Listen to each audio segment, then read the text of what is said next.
Hello guys, কেমন আছেন সবাই? আশা করি ভালো আছেন। তো চলে আসলাম আবারও নতুন একটা ভিডিও নিয়ে। আর এখানে আমার যে ব্যালেন্সটা দেখতেছেন, আগের ভিডিও যদি আপনারা দেখেন তাহলে অবশ্যই বুঝতে পারবেন যে এই ব্যালেন্সটা আসলে আসলো কই থেকে কিংবা কিভাবে পাইলাম। অ্যান্ড দেন পুরাপুরি আপনাদের ধারণা চেঞ্জ হয়ে যাবে। এই হচ্ছে বিষয়। তো যাই হোক এখানে আমরা এই গেমটা খেলার জন্য আসলাম। জানি না এখান থেকে প্রফিট করতে পারবো কিনা। বাট আমি আমার তরফ থেকে চেষ্টা করব এখানে যেন ভালো একটা প্রফিট করতে পারি। তো মিডগার্ড জম্বিস থেকে মোটামুটি ভালো একটা প্রফিট করছিলাম। তো করে এতগুলা টাকা হইছে। এখন এই গেমটা থেকে যদি হালকা পাতলা প্রফিট করি তাহলে তো অবশ্যই ভালো লাগবে। আর অনেকে ক্র্যাশ গেম খেলেন মানে এখানে যত মানুষ আছে, আমার ভিডিও যতজন দেখতেছেন তার ভিতরে 90% মানুষ এমন আছে যে তারা বেশিরভাগ সময় ক্র্যাশ গেমটা খেলে। তো যেহেতু ক্র্যাশ গেম খেলেন তো আপনাদের মনে অনেক প্রশ্ন থাকতেই পারে। কিছু প্রশ্ন আছে যেমন ধরেন যে ক্র্যাশ গেমের কোনো হ্যাক হয় কিনা? তো ক্র্যাশ গেমের কিন্তু কোনো হ্যাক হয় না। তারপরে অনেকের মনে প্রশ্ন থাকতে পারে যে আসলে ক্র্যাশ গেম খেলার সময় কোনোভাবে কোম্পানি আইডি ডিটেক্ট করে কিনা? মানে টার্গেট করে কিনা? তো এখানে টার্গেট করা অনেক দূরের ব্যাপার। ইনডাইরেক্টলি আপনাকে কখনোই মানে ডাইরেক্টলি কখনোই আপনাকে টার্গেট করবে না। বাট ইনডাইরেক্টলি করতে পারে। ইনডাইরেক্টলি বলতে এখানে হয়তোবা ১০-১৫ জনের মতো কিংবা ৩-৪ জনের মতো কিংবা ৫-৬ জনের মতো বড় প্লেয়ার আছে যারা লাগারে প্রফিট করতেছে তখন আপনাকে ডাইরেক্ট টার্গেট করতে পারে। ডাইরেক্ট বলতে এই কয়েকজনকে ইনডাইরেক্টলি টার্গেট করতে পারে। এর ভিতরে আপনিও পড়ে গেলে পড়ে গেলেন। এই হচ্ছে বিষয়।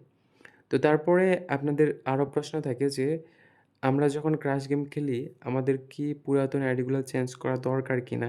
মানে নতুন আইডিতে খেলা ভালো হবে কিনা? এই হচ্ছে বিষয়। তো এখানে আপনি পুরাতন আইডি, নতুন আইডি যেকোনো আইডি থেকে খেলতে পারবেন। আহামরি আপনাদের কোনো সমস্যা হবে না। কিন্তু হ্যাঁ, আপনারা যদি অন্যান্য গেম খেলেন যেমন ধরেন আ এই গেম কিংবা আরও অন্যান্য গেম আছে, এগুলা যদি খেলেন তাহলে অবশ্যই আপনাকে আইডি চেঞ্জ করতে হবে। মানে মোটামুটি আপনারা ৩ মাসের মতো একটা আইডি ইউজ করবেন। এরপরে আইডিটা চেঞ্জ করবেন। চেঞ্জ করে এখানে আবারও নতুন করে খেলা শুরু করবেন। আর আইডি চেঞ্জ করার জন্য আমার ভিডিওর স্ক্রিনে ভিআইপি প্রোমো কোড দেওয়া আছে। তো চাইলে আপনারা এইটা ইউজ করে নতুন অ্যাকাউন্ট ক্রিয়েট করতে পারেন। এখানে আপনাদের ডিপোজিট বোনাস সহ যদি আইডির কোনো সমস্যা হয়, তো পরবর্তীতে ওই সমস্যাটা আমি ঠিক করে দিতে পারবো। এই হচ্ছে বিষয়।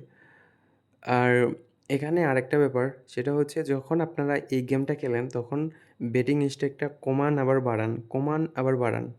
এটা কিন্তু করা একদমই ঠিক না। আপনার যেই স্টেকটা আছে সেটা হতে পারে ৳১০ কিংবা সেটা হতে পারে ৳২০। যে কোনো অ্যামাউন্ট ওই সেম স্টেকেই খেলতে হবে আপনাকে। যদি সেম স্টেক ধরে রাখতে না পারেন, তাহলে কখনোই এখান থেকে ভালো একটা প্রফিট করতে পারবেন না। মানে আপনার যে বিগ উইন পাওয়ার একটা চান্স ছিল, ওইটাও চলে যাবে। যার কারণে সবসময় সেম স্টেকটা ধরে রাখার চেষ্টা করবেন। আর আমি কিন্তু ওইটাই করি। সেম স্টেকেই খেলার চেষ্টা করি। ওকে? আর এখানে বেশি কিছু বললাম না। ঠিক আছে। তো অলরেডি লস করতেছি। বাট আশা করা যায় হয়তোবা প্রফিট করতে পারবো। ১ম দিকে একটু প্রফিট করছিলাম বাট আবারও লস করে ফেলছি। কিছু করার নাই। ওকে। দেখা যাক। আর এখানে কিন্তু আমি একটা টার্গেট নিয়ে খেলতেছি। আর আপনারা যখন খেলবেন তখনও এরকম একটা টার্গেট নিয়ে খেলবেন। আমি যেরকম এখানে ৫ থেকে ৬ মিনিটের একটা টার্গেট নিয়ে খেলতেছি। মানে এই ৫ থেকে ৬ মিনিটের ভিতরে আমি যদি প্রফিট করতে পারি তো করলাম। আর যদি প্রফিট করতে না পারি কিংবা লস হয়ে যায়, আমি কিন্তু এখান থেকে বের হয়ে চলে যাবো। তো এখানে আমার সামনে যে লসটা হতো ওই লস হবে না। আবার আমি প্রফিট করার পরে ওই প্রফিটের টাকা দিয়ে খেলতে যদি আমার লস হয়ে যায়, সেই লসটাও হবে না। এরকম একটা সুবিধা নিয়ে আমি খেলার চেষ্টা করি। তো বাকিটা আপনারা ভালো জানেন, আপনারা যেকোনো টার্গেট নিয়ে খেলতে পারেন। ব্যালেন্সের টার্গেট নিতে পারেন যে ৳২,০০০ কিংবা ৳৩,০০০। মনে করেন যে ৳৫,০০০ ডিপোজিট করছেন, ৳২,০০০ লস করলে বের হয়ে চলে আসবেন কিংবা ৳৫,০০০ প্রফিট করলে বের হয়ে চলে আসবেন। তো এরকম টার্গেট নিয়ে খেলা ভালো। আর আমি অল টাইম টার্গেট নিয়ে খেলাই পছন্দ করি। তো চাইলে আপনারাও করতে পারেন। ওকে। তো এখানে অলরেডি ৫ মিনিটের মতো হইছে। আর আমার টার্গেট ছিল ৫ থেকে ৬ মিনিটের মতো। তো জানি না এখানে প্রফিট হবে কিনা? দেখা যাক তারপরেও। ওকে।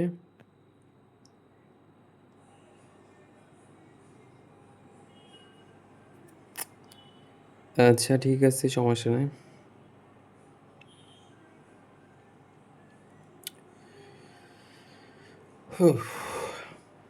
লস করলাম। তো যাই হোক, আমার মনে হয় না এখান থেকে প্রফিট করতে পারবো। আর আমার টার্গেটের সময়সীমাও শেষ হয়ে গেছে। তো যাই হোক, কিছু করার নাই। তো বাদ দেই। ভালো থাকেন, সুস্থ থাকেন। দেখা হচ্ছে পরবর্তী কোনো ভিডিওতে আপনাদের সাথে আবারও।